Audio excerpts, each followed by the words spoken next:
Got through Albuquerque security over here at the airport. It's me and Jeff. Jeff got stopped because he had a knife in his wallet, but he ended up giving it away, so we're good, but very excited to get on our flight to Atlanta, Georgia, and then from Atlanta, Georgia, we're going straight down to Santiago, Chile. So it's kind of convenient the way we did purchase the flights, because the trip to and from Chile is actually going to be during the nighttime, so. But here we go, baby. It's the beginning of the trip.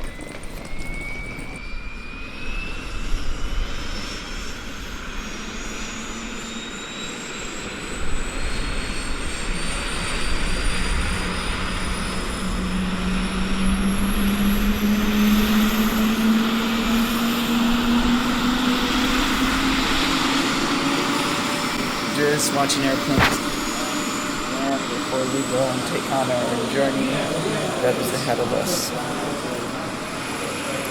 Peace and love. Peace and love, baby. Peace and love, baby. Just boarding the plane, and I happen to have a window seat. Yes, life is good. God is good. Also did bring my Nikon P900.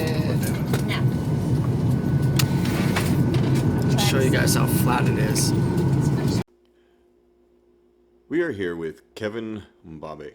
Recently, I heard that you were headed to Santiago, Chile. What was the purpose of you going to Santiago, Chile? Well, it's an honor to say that I got invited to speak at the first ever International Tierra Plana conference in South America, Santiago, Chile.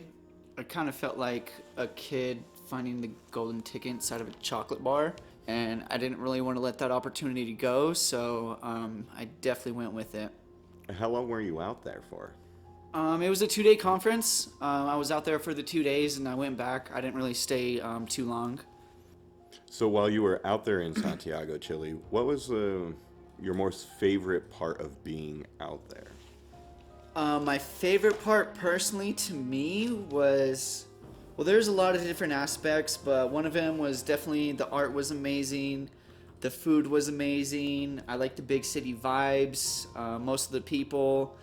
hands down, though, the people were literally amazing. A lot different compared to the people over here, and it's very honorable being around that many like-minded people.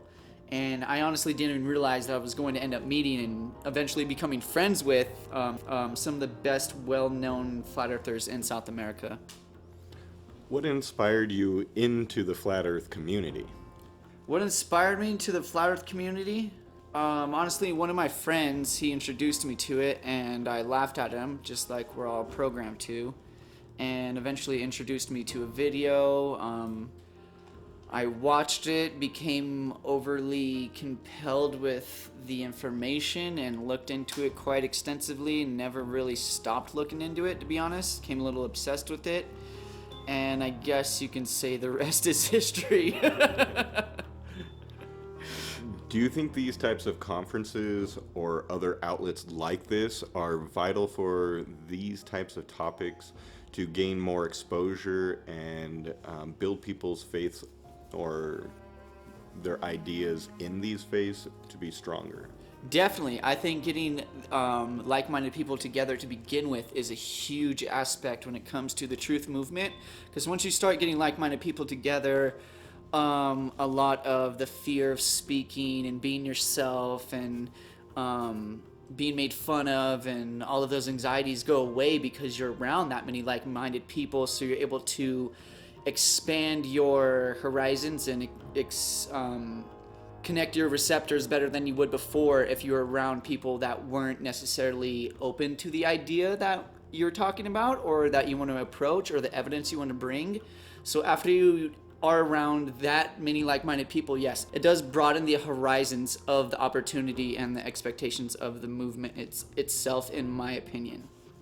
So with your experiences, would you be willing to in the future to go again, and or have you been before? I have never been to Santiago, Chile, or South America before this, but yes, I actually did get the opportunity to go speak at the next international conference in Argentina. and I will be editing that video. Well, I won't be. Hopefully you will be, and hopefully you can help me out with all that editing, because this video took way too long to edit. But yes, I have been back. I went to Argentina. I went to Colón. I went to Buenos Aires. I went to Rosario, and I was actually the first American to speak at that first ever international conference as well. So you do have plans and invites to future things, and we will be seeing future videos and future travels by Kevin and Bobick going out to different places around the world. Well, yes, there's a video on the way of my visit in Argentina, which was a lot longer. I actually did 2 different speeches over there instead of just one. One was about fluoridation, which was a very important subject for them. And then also I did another Flat Earth presentation over there as well. What is your most memorable moment? Give us some details. When it came to my Chile Santiago trip,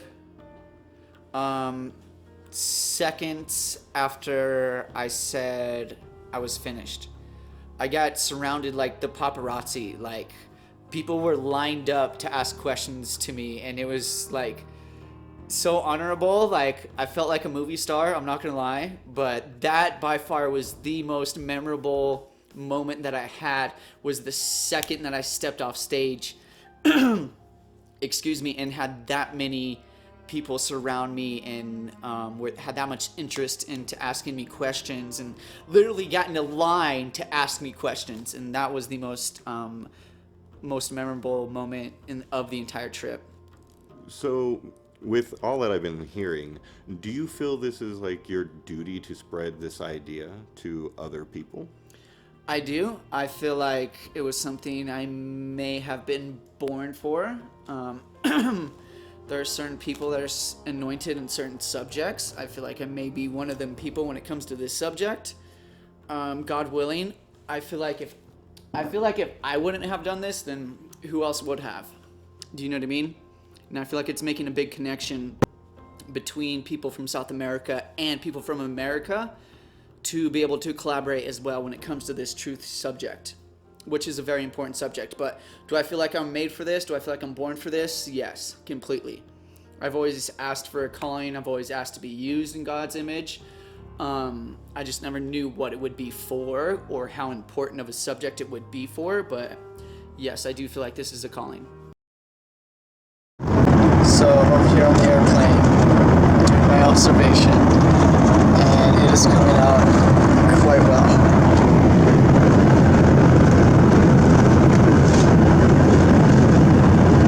As we noticed from the beginning before we took off, the horizon line meets the skyline right at eye level. We are now about 7 miles high, and the horizon line level is still at eye level. Observable, repeatable testimony.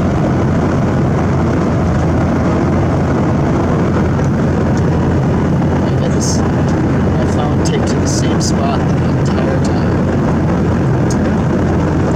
And if you think you see curve there, you may need to get your eyes checked.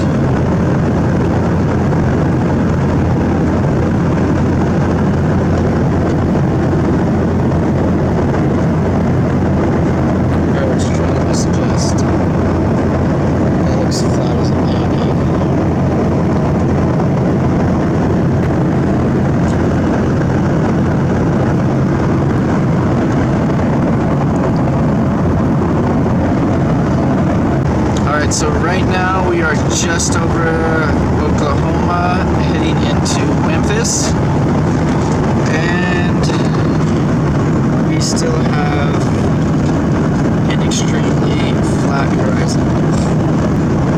The horizon line has not go down whatsoever. We should be seeing nothing but sky at this altitude.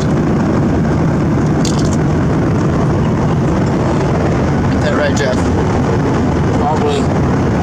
La Tierra es plana.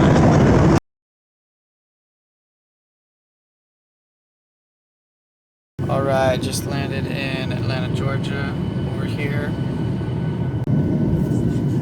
But now we might have our next flight to Santiago, Chile.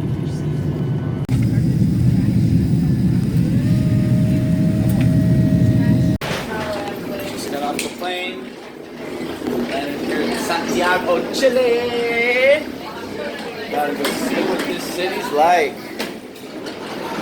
So, some would believe that because you don't believe in the heliocentric theory, that you don't believe in science. Do you believe that all science is negative and against God, or is there sectors of it? How do you see that topic?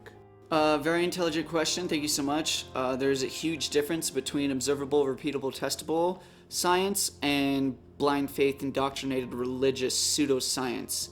In other words, I believe in natural science. I do not believe in pseudoscience. Something that we can test and something that we can observe is natural science, and that is what is real science. Blind faith, indoctrinated religious science that we cannot prove, that we're just taught in a book and equations and theories are not real. So yes, there is an indirect line between the two. Is all science wrong or right? No. There's natural science and there's pseudoscience is my best explanation for that.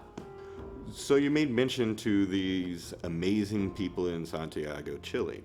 You said they were very welcoming. Can you elaborate further? I would love to elaborate further. Well, just due to the fact, well, we live in the Breaking Bad state. We live in the Wild Wild West, you know what I mean? Like, people aren't as friendly over here.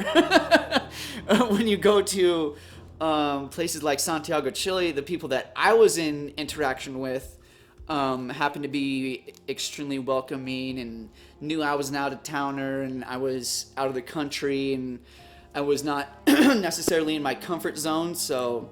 So you would say that the people in Chile differ somewhat of the people here in Albuquerque, New Mexico? I would say that in a general popularity concept, not necessarily individuals, because yes, there still are good people here in Albuquerque, New Mexico. There's a select few, I don't feel like as many, but yes, there still are good people here just like there are anywhere else.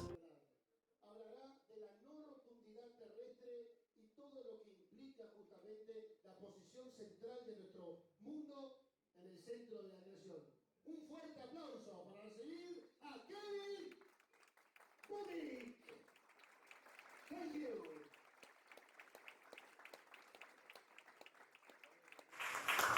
Thank you. So, first of all, thank you for the opportunity to be here, guys. It really is a great honor to be here in Santiago, Chile. Flat Earth has become a big part of my life recently. I'm currently holding Flat Earth meetups every month in my hometown, New Mexico. La Tierra plana se ha vuelto algo importante en mi vida. Estoy haciendo reuniones cada mes en Nuevo México. I am also the owner of the upcoming company named Density Clothing Company. I'm not currently studying Earth and planetary science anymore. That is something I did want to clarify. I figured I was not going to waste my time, energy, and money to study a lie. In this presentation, I plan on breaking the reality for global believers. It baffles me that people will actually defend this ultimate deception without looking in the origins or the secret societies that it's been propagated by for years. This heliocentric spinning ball in outer space, which coincides with Darwinism, adaptation, evolution, and the Big Bang, all represent an anti-God ideology. Sí, disculpen. There are literally over 240 Bible scriptures that tell the earth to be a spread out plain. Una superficie aplanada. Stood on pillars with a foundation not to be moved. With a firmament and all the lights, including the sun, moon, and stars in the firmament. But instead of talking about a book that many people don't agree with, I will be giving actual proof that we live under some sort of structured object that many people believe to be shaped as a dome. Outer space coincides with evolution, and the firmament proves creator. So today I have decided to speak about the firmament. Así que estaré hablando sobre el firmamento. El firmamento. One of the first reasons I do want to speak about the firmament is because I am a Bible believer. And one of the other reasons I do believe it is structured in some sort of mirrored type glass is because of Job 37:18. With him have you spread out the skies, strong as a cast metal mirror. Next is Psalms 104:2. El siguiente es el Salmo 104, versículo 2. Who cover yourself with light as with a garment, who stretches out the heavens like a curtain. One of the proofs that I do want to go over about the firmament, Una de las pruebas que quiero cubrir, or one of the reasons rather, una de las razones, is that every single ancient civilization ever known to man has all known us to be over some sort of dome. Navajos, Vikings, we have the Chinese, the Celtic, the Africans, the Romans, the Egyptians. Every single one of them have an firmament. cada uno de ellos propone un domo. This is one of my favorite ancient depictions of Earth, is the Egyptian. Esta es una de mis representaciones favoritas de la tierra por parte de los egipcios. But one of the reasons that I do believe we live under a firmament is sundogs. Well, we're going to go over the scientific definitions first. Well, let's go over the definition of a sundog, if you guys don't mind. Is a bright, rainbow-colored patch of light that occurs on either side of the sun when it is low on the horizon, for example, just after sunrise or just prior to sunset. Sometimes a pair of sundogs will appear on the sun's left and another on the sun's right. It tells you that it is shining an arc on the left and the right of the sun, but it doesn't tell you what it's reflecting off of. Donde se reflejan, pero no dice en qué. I would strongly suggest that's reflecting off of something. There's a beautiful one here, but do check out these arcs here. Veamos estos arcos aquí. So what I went ahead and did is I did my own observation at home. I got a small bowl and a small cup, and I filled it with water, and I shined a light through it. Similar, but not the same. Es similar, pero no es igual. Next thing I did is I grabbed a large bowl, Lo siguiente que hice fue conseguir un bol grande and I filled it with water, y lo llené de agua and I did the exact same observation. e hice la exacta misma observación. I shined a light right through it. Le apunté una linterna. The results that I got Estos son los resultados que were obtuve. very, very astonishing. Next thing that I did, Lo siguiente que hice, I emptied the bowl, so there was no more water in the giant bowl, and I did not get the same results, y no obtuve los mismos resultados. no matter what angle I held the flashlight at. So it has to make you wonder if I can do this with a small bowl, a small glass, and a flashlight, Linterna, and I can do this with a large bowl full of water with a flashlight, hence the arcs. What makes you think God couldn't do the same with the sun, the firmament, and the waters above? Hence Genesis 1:7. Thus God made the firmament and divided the waters which were under the firmament from the waters which were above the firmament, and it was so. Así Dios hizo el firmamento y separó las aguas que estaban debajo del firmamento de las aguas que estaban sobre el firmamento. Y así fue.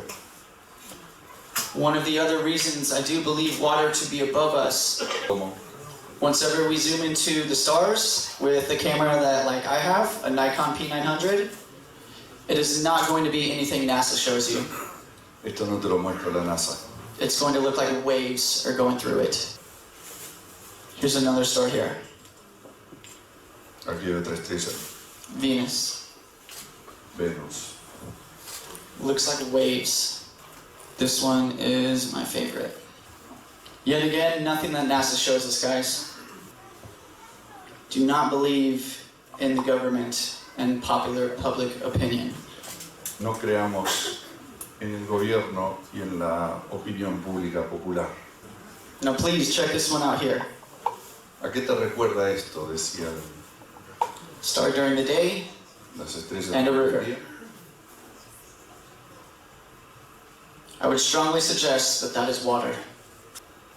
Uno más. One more.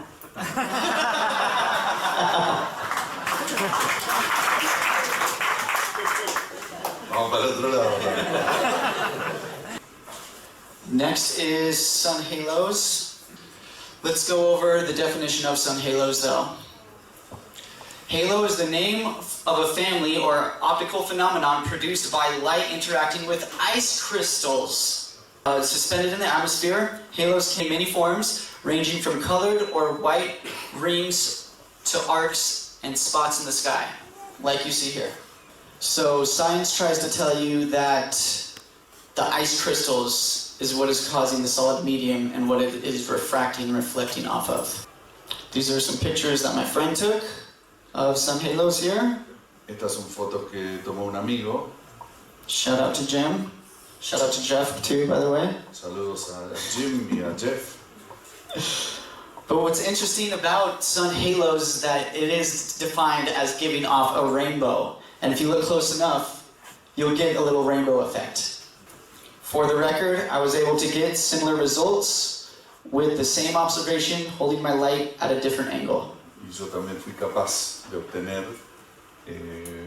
resultados similares utilizando el bol y la linterna. Well, while we're on the subject, moons also do have halos as well. Y ya que estamos hablando del tema, la luna también tiene sus halos. But let's go ahead and talk about rainbows today. Pero hablemos de los arcoíris. Well, let's go over the scientific definition of a rainbow. Is an arc of colors formed in the sky in certain circumstances caused by the refraction and dispersion of the sun's light by rain or other water droplets in the atmosphere. Well, let's go ahead and get into that a little bit deeper. Vamos a revisar esto con más cuidado. Let's look up the scientific definition of refraction. Vamos a buscar la definición científica de refracción. The fact or phenomenon of light, radio waves, etc. being deflected and passing obliquely through an interface between one medium or another through a medium of varying density.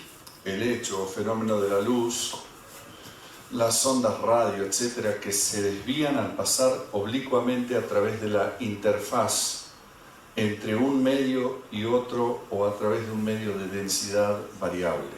So you need a medium for light refraction. Por lo que se necesita un medio para que se dé la refracción de la luz. Let's go over the definition of dispersion. Vamos a definir dispersión. Visible light is actually made up of different colors. Each color bends by a different amount when refracted by glass. That's why the visible light is split or dispersed into different colors when it passes through a lens or prism. La luz visible está compuesta de diferentes colores. Cada color se dobla, se divide o dispersa en diferentes colores cuando pasa a través de una lente o prisma. So you need a medium for light dispersion and light refraction. Así que necesitamos un medio para la refracción de la luz y para la dispersión de la luz. Solid medium for dispersion could be this prism here.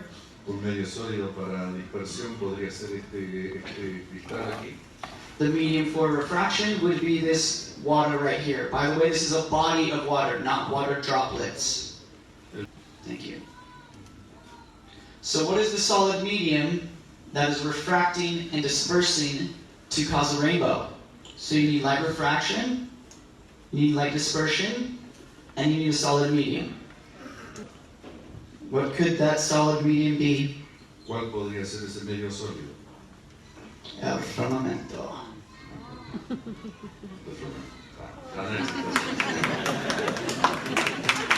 Thank you, Bobby. So, how would you make an indoor rainbow? Adentro de la casa, en interiores. It is easy to make your own rainbow. You need a small mirror that will fill inside of a clear glass jar. Next, fill the glass with water. Then place it on a table in a dark room and simply hold it. With the lights off, shine a flashlight onto the mirror to create your own indoor rainbow. So what I went ahead and did is I got that same glass bowl, I filled it with water, and put a mirror inside of it. Entonces lo que hice es agarré ese mismo bol, lo llené de agua y le metí un espejo. And I got a flashlight and I shined it onto the mirror. Y tomé una linterna y se la alumbré. There's a picture of me doing my observation. Ese soy yo.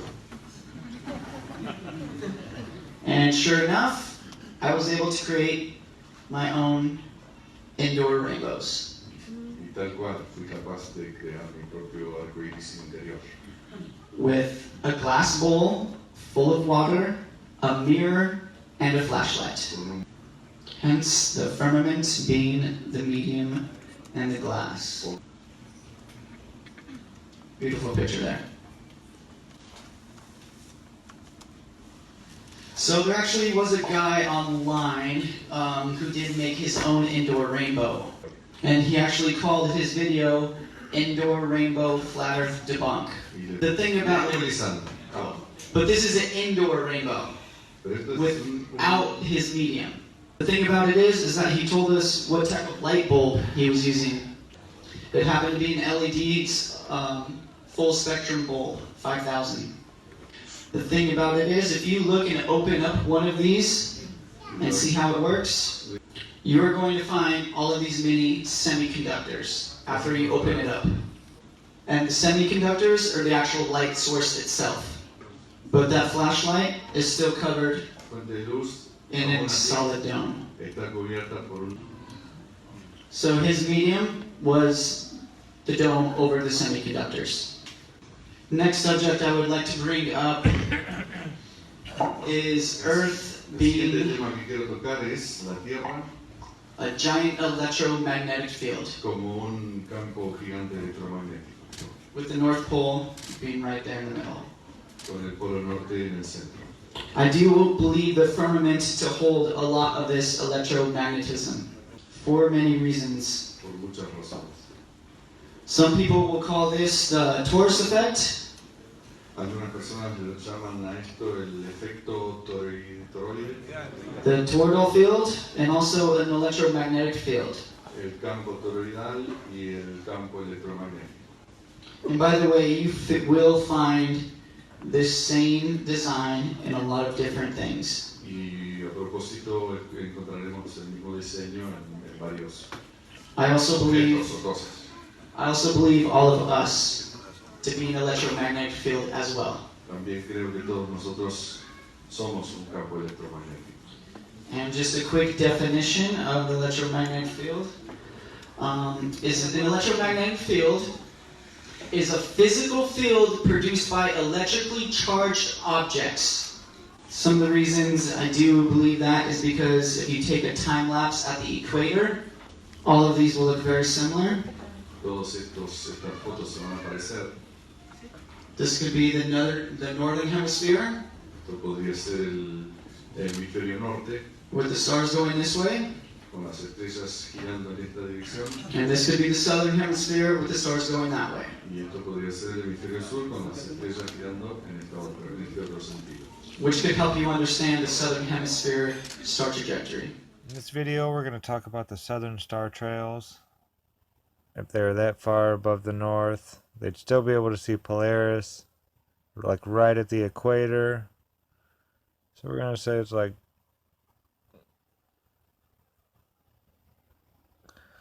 that's how far they can see. You need the dome curving like this, creating this hemispherical lens. Because the hemispherical lens that we create with how far we can see, it does not do with stars. This dome right here will create the southern star trails that we need. And I'll show you what I mean by a hemispherical lens and how it works. So anyway, I'll show you what I'm talking about how far we can see. Now this is definitely not to scale. But we'll say this hemispherical lens right here is just the distance that you can see on the Earth. Now it'd be much bigger. Okay, and then you take your stars and they would be up here. So you'd have your Earth down there, and the distance you can see, and then your stars would be like over the top, you know, like that, to where they would just rotate above you overhead, and you would see only what you could see from that sphere there. And it would look like this. So all the constellations, even when you get down way down in there and look to the side, so all the stars you could see, you'd be able to see from that point of view, from the center of that sphere, hemispherical lens. So we create a hemispherical lens by how, just on the distance that we can see. It wouldn't make sense in the square. Now, as you can see, we can get it to make the two different rotations. You see the clockwise and the counterclockwise. See that there? Now, if it were a hemispherical lens, we would see that our eyes were creating. We would see this no matter where we were on Earth. Here, I'll show you what I'm talking about. Here we go. I did one of these where I just took a compass and drew a bunch of circles. And I drew dots on it. I was messing around. The neatest one I did was this single dot right here. Now, when you have a single dot, watch what I can get this single dot to do. You can get it, look at that.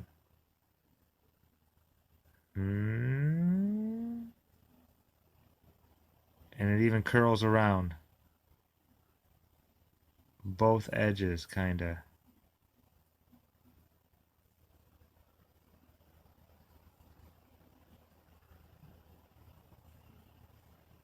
And then it just disappears. Boop. Boop. Now, if it were a hemispherical lens, it would even do this. Look at, see, even when we're at Polaris here in the center, whichever way is south is where that is going to happen. It's not really, whichever way is to the outer edge from the center. Do you notice that? Wherever Polaris I put it, it's always on the opposite side. It's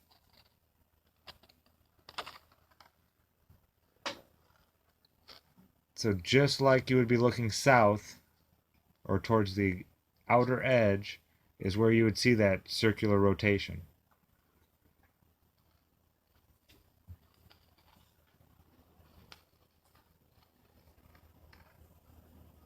But we don't see this at 40 degrees north, where I'm from, 41 degrees north.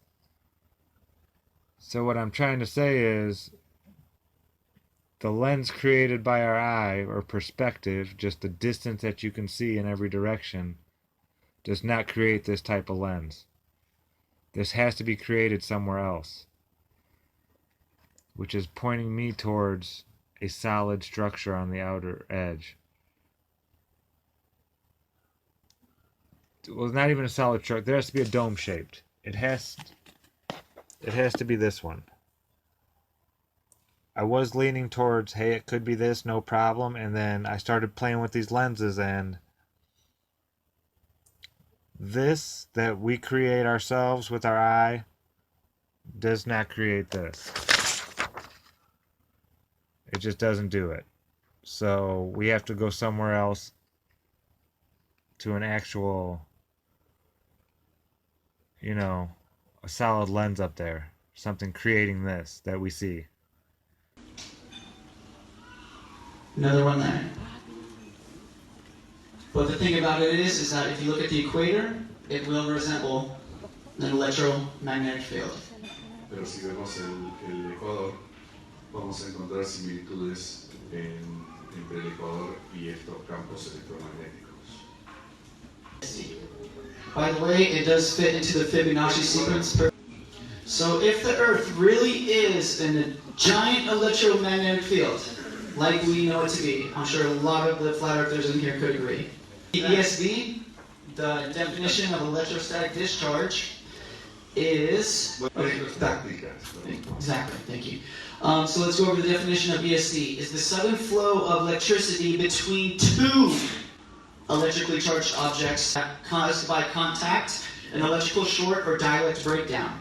A buildup of static electricity can be caused by tribal charging and or electroinduction. So if we rub our feet on the floor and touch each other, exactly. Friction, exactly. You need two electrically charged objects for this to happen. So, again, if the Earth is a giant electromagnetic field, is it going to give off ESD? I do believe so, and I do believe those to be sprites. Electrostatic discharge. But the thing about sprites is that, they always happen way above thunderstorms. This is the scientific definition of sprites. Sprites, or red sprites, are large-scale electrical discharges that occur high above thunderstorm clouds. Que se producen muy por encima de las nubes de tormenta o cumulonimbos. And they do always come down. By the way, PBS, a part of the group, I guess you can say. PBS, Exactly, yeah. y la televisión pública estadounidense. They made a documentary on sprites, but you need to be wary because they try to brainwash you the entire documentary. Pero hay que tener cuidado porque tratan de lavarte la cabeza a través de todo el documental. This is a quick video of sprites, actually. Este es un video.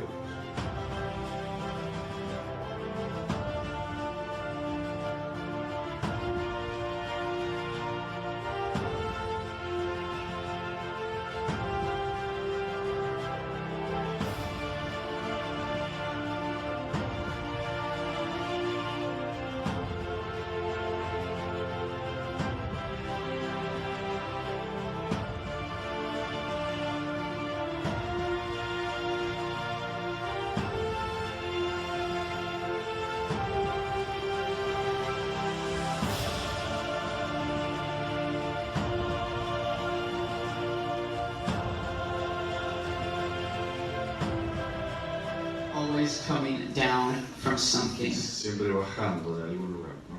Cayendo desde algún lugar. Beautiful, correct?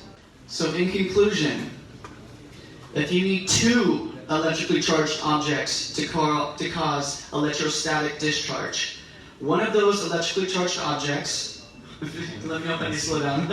Así que necesitamos, en conclusión, necesitamos dos objetos cargados, ¿no? Con carga eléctrica.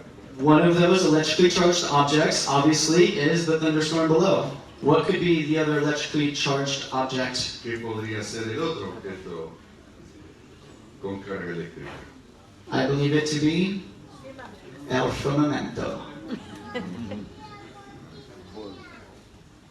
And this is actually a picture of a sprite here. It's kind of hard to see on the screen, but you'll see little ridges Es difícil de ver unas pequeñas como ondas. that people believe that is the actual firmament itself.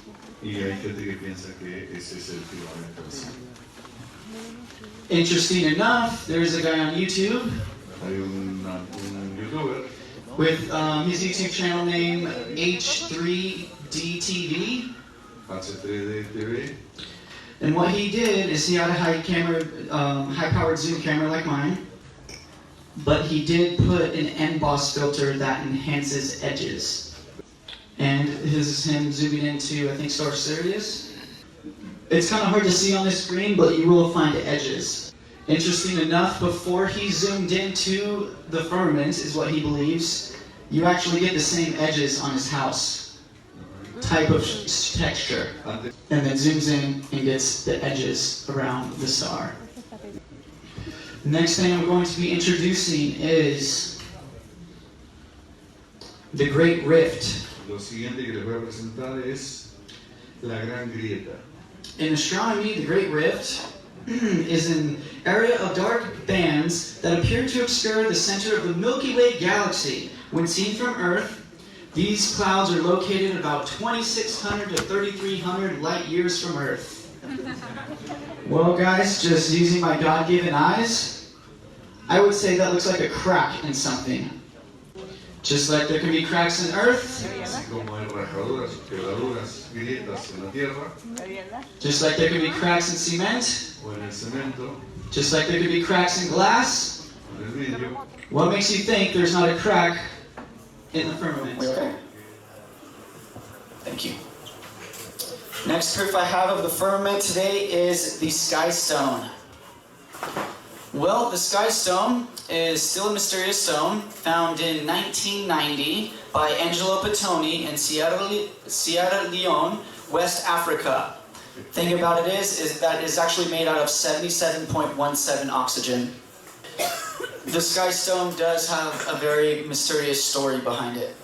From the local natives, it is said to have come from the heavens. God, angered by something that had transpired, punished the beings who were living in the sky and cast them into a stone, hurled them back to earth while they were buried into the ground. Well, this stone happened to run into the hands of Jared Collins. And, and Jared Collins sent it off to Dr. Preety at GRS Swiss Labs to see what it was. Y este hombre la mandó a un laboratorio suizo. GRS Swiss Labs. Los laboratorios GRS. So these are the words from Jared Collins. Y esto es lo que dice Jerry Collins. Dr. Preety called me back to ask what this stuff was because he couldn't determine its composition and ended up returning it as unidentifiable. Dr. Preety only mentioned that he did not believe that the material itself was natural. My camera's still on? Cool. But the elements created the blue color that might be organic. Nothing, however, was able to be conclusively proven. Local natives said that it came from the heavens. Los nativos decían que venía del cielo. But yet again, interesting thing about it is that it is made out of 77.17% oxygen. Pero lo interesante sigue siendo que está constituida de 77,17% de oxígeno. Let me see where we're at here. By the way, you are not going to find the sky stone in the periodic table of elements. And if you guys are familiar with all of the 666s behind the heliocentric model of Earth, I actually did expose a few more 666s behind the globe in my last presentation. So if this really was a piece of the firmament, do you think God would show signs of that? Hence, Psalms 19:1. The heavens declare the glory of God, and the firmament shows his handiwork. Next one that I really enjoyed was Ezekiel 1:26. And above the firmament, over their heads, was the likeliness of a throne and the appearance of a sapphire stone. This is a blue sapphire stone. Se parecía el cielo azul. Algo así. That one's cut. This is an uncut sapphire stone that resembles the sky stone quite well. Okay. Good job, Ezekiel. Buen trabajo, Ezequiel. Next proof that I have is the Libyan desert glass. This one's very interesting as well. ¿Así se llama? The crazy thing about it is that it has a very high melting point, is extremely homogeneous, and remains a mystery to scientists to this day. But they will tell you that it is mainly made out of silica. Well, the thing about silica is that it has a high electroconductivity. And if the Earth really is a giant electromagnetic field, and the Libyan desert glass does hold a high electrical conductivity, is it possible that that came from the firmament as well? Now, I'm not going to say I know exactly what the firmament's made out of or if it has different layers, because I believe it does. Te doy el... It could. el micrófono ya, ¿eh? Yes. I'm not saying I know. Va así la cosa.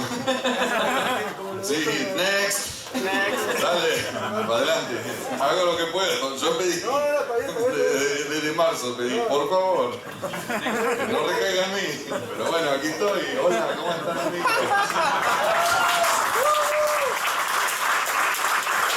¿Cómo hubiera sido si decía sí, puede ser? Dale, vamos. I hope you guys are making fun of me. No. For me, I'm making fun of myself. No. Okay, guys, so the next thing, this is very interesting as well. Echoes. Let's go over the definition of echoes. An echo is a sound that is repeated because the sound waves are reflected back. Sound waves can bounce off smooth, hard objects in the same way as a rubber ball bounces off the ground. This is why echoes can be heard in canyons, caves, and mountain ranges. So what about thunderstorms in, say, a flat state Kansas? What are thunderstorms echoing off of? The firmament? El firmamento. Next, one of my favorites, stars should always have parallax. This doesn't necessarily prove firmament, but it does debunk outer space in its entirety. And just like you would see, this mountain here is 1 mile away, 20 miles away, that one's 40 miles away. Como ven aquí, las montañas tienen 1 milla, la primera, 20 la segunda y 40 la tercera. You're going to see this mountain go by very fast. You're going to see this one go by a little bit slower. La segunda va a ir más despacio. And this one that's 40 miles away is going to go by even slower. How parallax works. Así funciona el paralaje. And here's a quick example of that.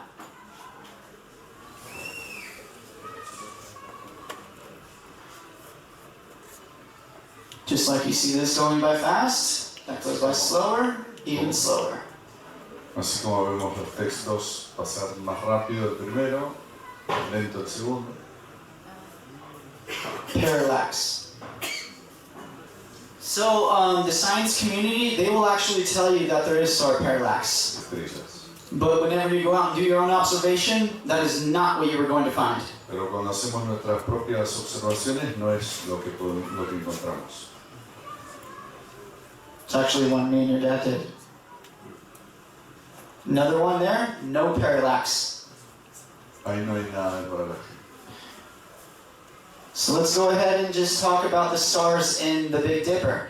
One of the stars in the Big Dipper is called Alioth, Una de las estrellas se llama Alioth, which happens to be 82.52 light years away.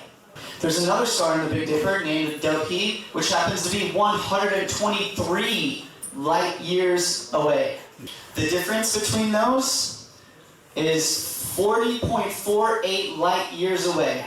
1 light year is 5,878,625,541,248.14 miles away. That's 1 light year. Imagine that times 40. And you act like you're not going to get parallax? No. y dice, y con esas distancias no veríamos paralaje. No voy a leer el número. No, lo digo, bueno. Hay gente que no puede, ¿no?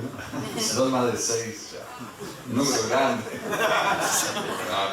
5.878 millones de millones de... ¿Millones de millones? Sí, de millones de millones.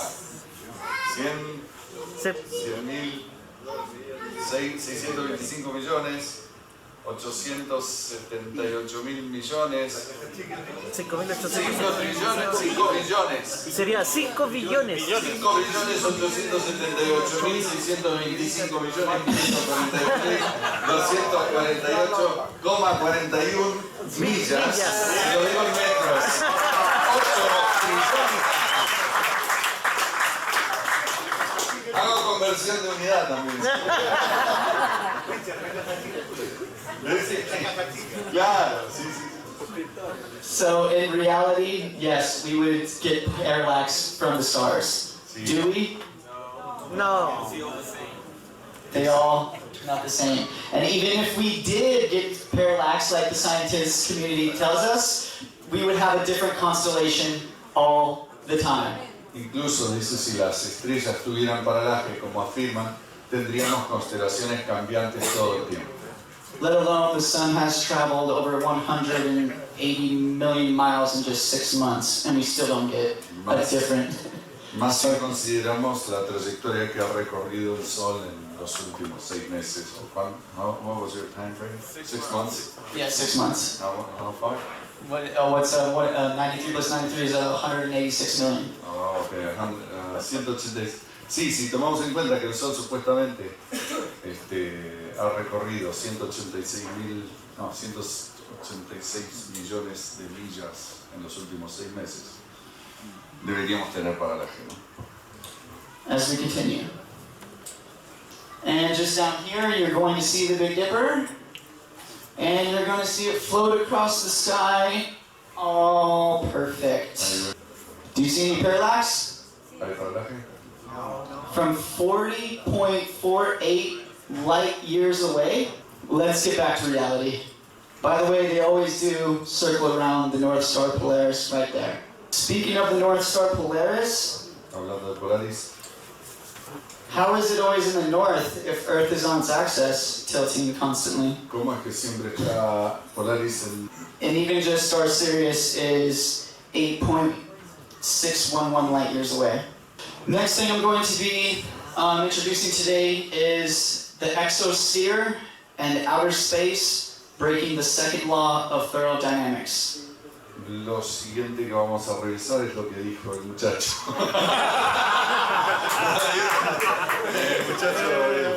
What was it again? Say it again. The exosphere and outer space, breaking the second law of thermodynamics. No, la exósfera. Exósfera. Exósfera. Exósfera. No Sí. me suena para nada. Exósfera. Rompiendo la segunda ley de Troposphere, stratosphere, methosphere, thermosphere, exosphere. Yo también lo tengo. Lunes, martes, miércoles. Me las tengo bien aprendidas a las capas.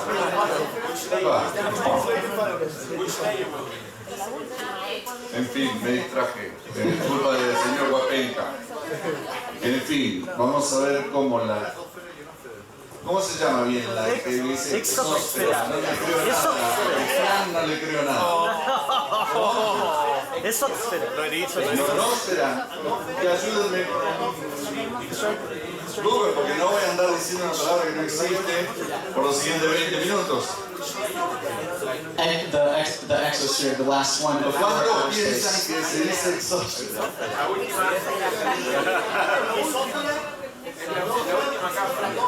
La atmósfera por dentro y la exósfera por No, fuera. pero es cuestión de buscarlo, ¿no? Yo porque no tengo señal. La exósfera es la última capa de la cebolla. The exosphere and outer Exosphere. No veo el space, acento. breaking the Exósfera. second law of thermodynamics. ¿Tiene acento o no tiene acento? Exosfera. No. Exósfera. Exósfera. No, no tiene acento. No, bueno, pero no me van a decir también que es algo, pero no me van a decir algo que no existe. Les pido por favor. Pero yo no veo el acento aquí.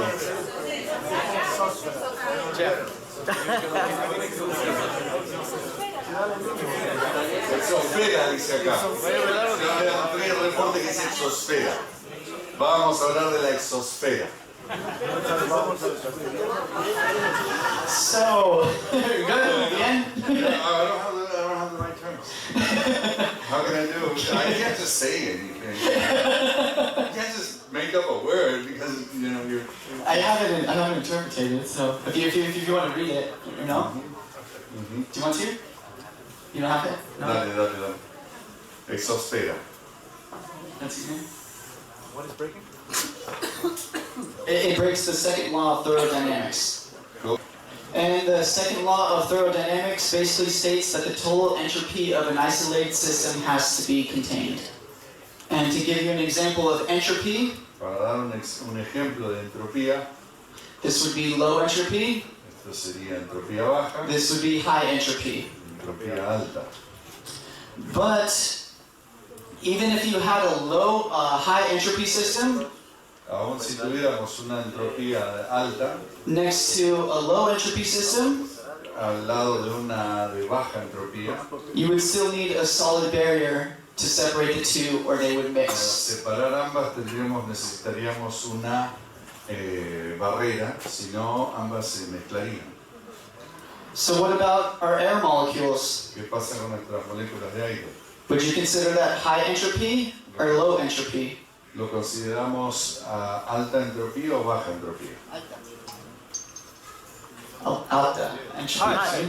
High entropy system, right? Sería alta. So what is containing ¿Qué la contiene? our high entropy system of air molecules? ¿Qué contiene nuestro sistema de alta entropía moléculas de aire?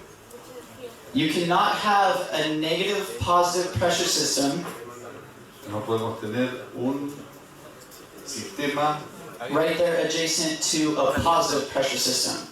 no podemos tener un sistema de presión negativa junto a una de presión positiva. Air molecules, Moléculas de aire, outer space, el espacio de sideral, would mix causing an equilibrium. se mezclarían y causando, digamos, llegando a un equilibrio. Unless you had the solid barrier between the two. A menos que hubiera una barrera interponiéndose entre ambas. Firmamento. So what is our solid container containing our high entropy air molecule system? Entonces, ¿qué es lo que contiene nuestras? El firmamento. Perfecto. Thank you. Bueno, aprendimos la palabra exosfera. Me parece. Yo la voy a buscar igual. Pero eso uno lo aprende en el colegio, ¿sí? ¿Cuándo fue eso? Faltaste ese día. Hizo la cimarra. En Entre Ríos, Argentina, omiten. Omiten la plan estatal la omiten ciertas partes. Claro, claro. Claro. No, yo hace tiempo dejé de aprender muchas cosas. Me olvido, por gracias a Dios me olvido de muchas cosas que aprendí. We're almost done. Me evito trabajo de desaprender. Igual tienes razón. Next thing that I do have to state Lo siguiente about que quiero the decir firmament acerca del firmamento is Genesis 1:14. And I Génesis have 1:14. the interpretation on the next slide here. Then God said, "Let there be lights in the firmament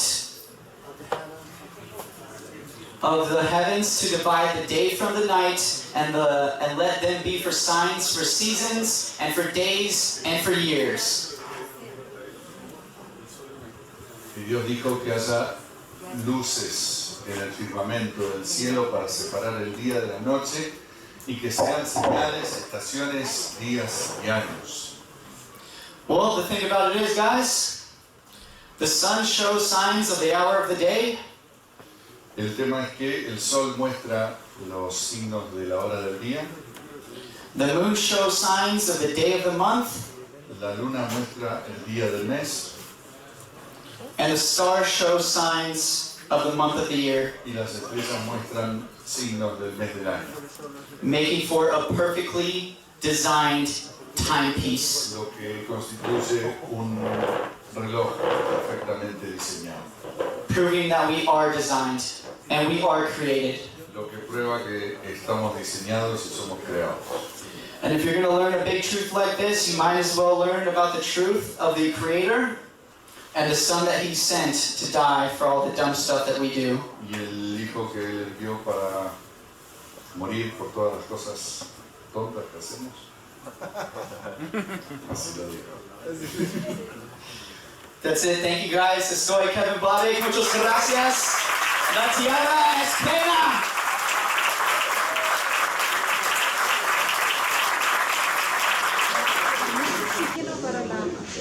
Claro, y se dio cuenta que era mucho oxígeno para eso.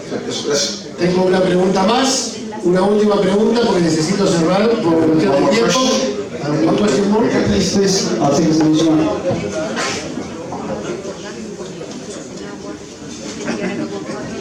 Nice to meet you, Kevin. Mucho gusto. Asumo que eres un hombre creyente, ¿no? Yes, God-fearing.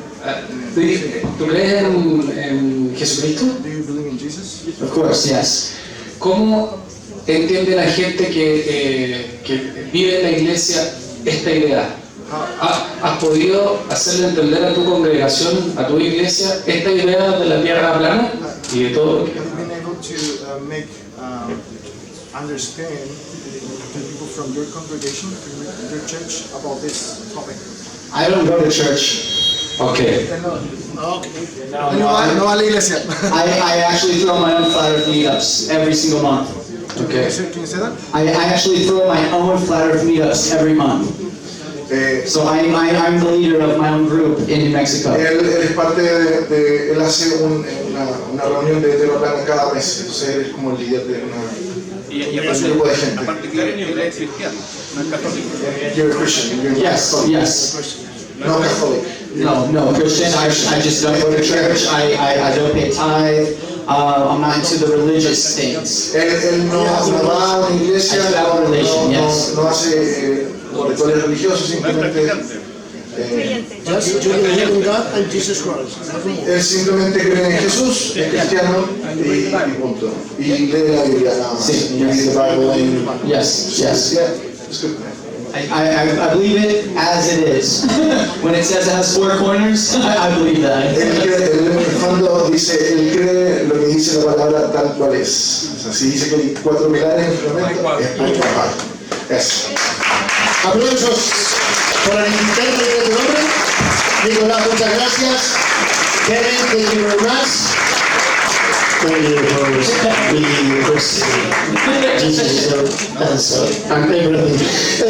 Bueno, muchas gracias, Kevin, nuevamente. Gracias a John Ray, que no remember. Jeff. Gracias, Jeff, que vino de New Mexico, Nueva México. Bueno, is the ends, the moments and the break. Vamos a hacer un break, ¿ok? Do you understand? Mi inglés es malísimo igual, pero... There's one more sentence I do want to say though, one more statement. ¿Hay algo más que quiero decir? Yes, I am a believer of Jesus Christ. Sí, yo creo en Jesús. Jesus Christ is the way, the truth, and the light. Y Jesús es el camino, la verdad y la vida. And once you become a part of that, Y cuando tú te haces parte de eso, He will lead the way. Él te va a guiar, You will reflect His light, tú vas a reflejar su luz and you will be a part of the truth. y tú vas a ser parte de la verdad. Muchísimas gracias. Bueno, nos vamos a preparar. Aquí se va a preparar el escenario para en un rato. Tenemos más conferencistas, speakers, más oradores. So it's usually the younger crowd that's bringing this type of truth movement around, but in Santiago, Chile, it actually was the older crowd. I'm not gonna have that much respect from that many elders. Do you think that the older generations are into this idea because of their closer connection to older traditions?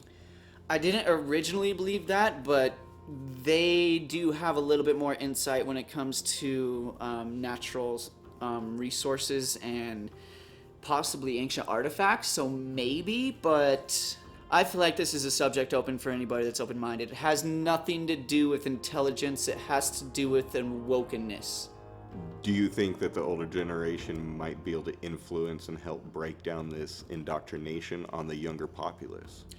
If we do get very recognized, intelligent people that are willing to step out of their comfort zone and express the truth in a leadership aspect, it could help the teachings of it and the leadership of it to where, hey, it isn't just a what do they call us? Millennials, or what are we called? Millennials? Millennials. It's not just a millennial thing, you know what I mean? It does have to do with older generations that can teach millennials to be more open-minded to the concept and the truth. What did you learn while you were out there? Is there anything you might have picked up in your elaborate big book of notes? Habla más español. Necesito practicar más, but I learned to speak a little bit more Spanish. Which you should, going to South America. But other than that, it just like you said, actually, Tyler, you reminded me that you can learn more from going on a trip than you can reading a book. So the amount of information that I did learn just from overcoming fears and getting on airplanes and driving over the ocean with nowhere to go except the set destination and getting over my anxieties and fears were kind of my biggest wall that I achieved and I came over. After all your experiences and travels, are there any people you would like to give any gratitude towards? Well, of course, first off, I have to give a shout out to my Lord and Savior, Yeshua, Jesus Christ. I thank him for giving me the strength and encouragement to go on this trip. He is authentically the way, the truth, and the life. I know I said in my presentation he's the way, the truth, and the light, but I like how that came from the soul and it was still 100% true. Also need to give a couple other shout outs to people like Nico Casanova. He's actually the one that introduced me to Augustine Scala, which is the one who throws the conferences. So I have to give a huge shout out to both of them because they're the main reasons I did go to the conference. Also, huge shout out to Jeff. He's the one that came with me from New Mexico to go to Santiago, Chile. He happened to be one of the most perfect people I could have ever gone with. He had my back to the fullest. He was just as adventurous as I was. He was willing to go out and have fun just like I was, and really didn't have to worry about having a bodyguard. I did have a bodyguard then, but I probably just would have ended up ditching him the whole time. Not like Argentina, where I literally needed a bodyguard and I stuck with him the whole time. But huge shout out to Jeff. Another huge shout out to Richard.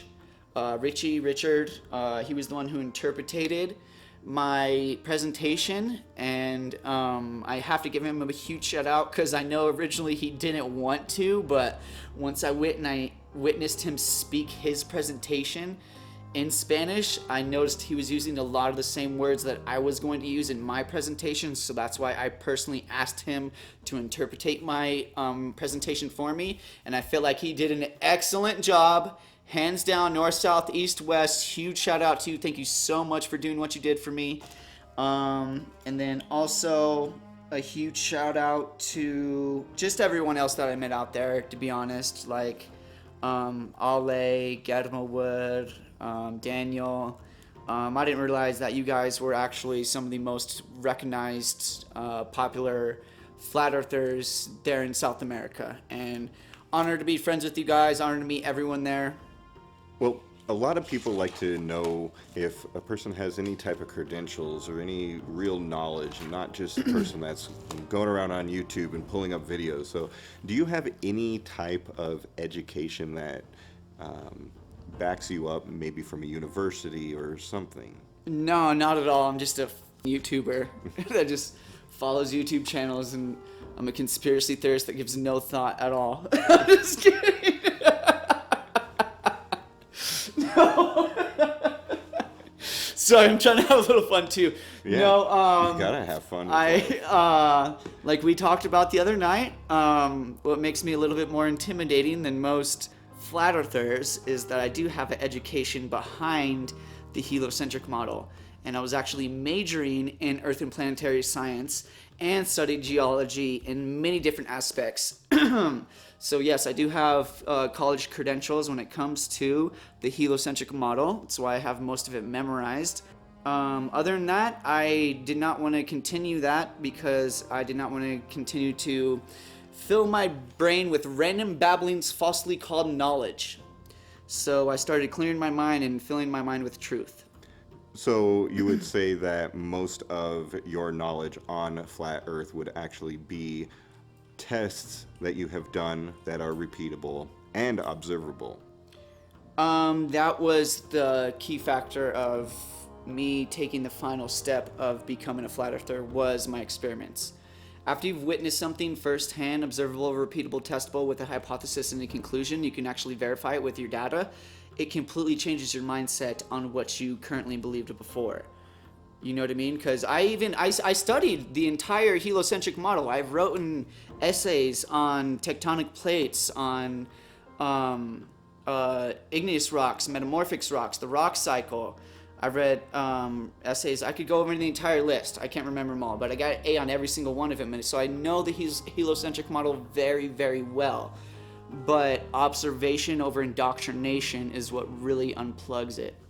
So, is there any other thing that you might want to add that we have not covered in all of this? Nope, just a shout out to you, Tyler, for giving me your time, energy, and effort, and having my back so much through everything, and being one of my best admins on my YouTube channel, the best admin, in my opinion. And I pray that we can keep expanding and influencing others, and have more collaborations, more interviews and presentations and meetups.